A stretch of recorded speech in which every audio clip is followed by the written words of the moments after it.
It's okay to not know everything. I had to be an expert in everything. And I think it's okay not to know, and even more important, it's okay to ask to have something explained to you.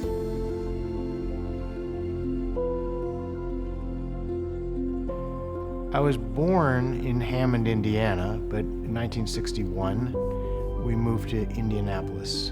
There were 3 kids at the time. I was the oldest. Dad was a little rough on the kids, especially his number 1. And he was physically abusive. He was somebody that was happy to knock the snot out of you if you anywhere near out of line. And I was told I was not going to amount to anything. So I made the decision to just leave. And I seriously had no money. I worked a number of different jobs, picking strawberries, car wash. I worked in a factory and a machine shop. One day, in this factory I was working in, they bought a very, very advanced computer.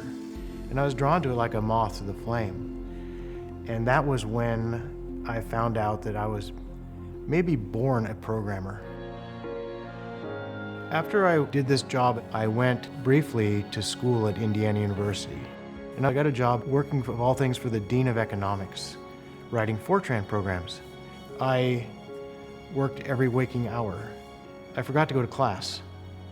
So I think I got the mathematically unachievable 0.6 GPA for that semester. But Dean Whalen made me feel important. He was the first person that made me believe in myself. I should probably tell this without leaking oil,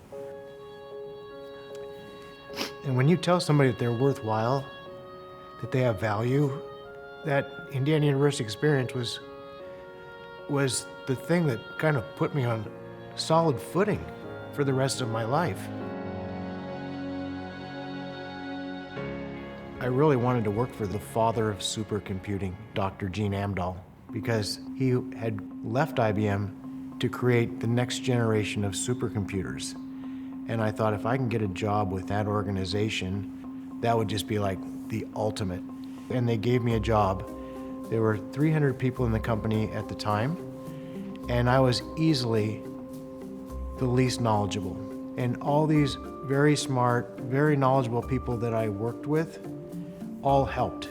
They knew that to be successful, everybody had to be successful. That was the first time I felt any sort of real pride in what we had done.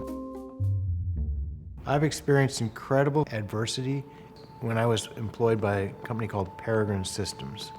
I had a lot of stock and was sitting on what I thought was a net worth of $35 million. I woke up one morning and the stock was at 0.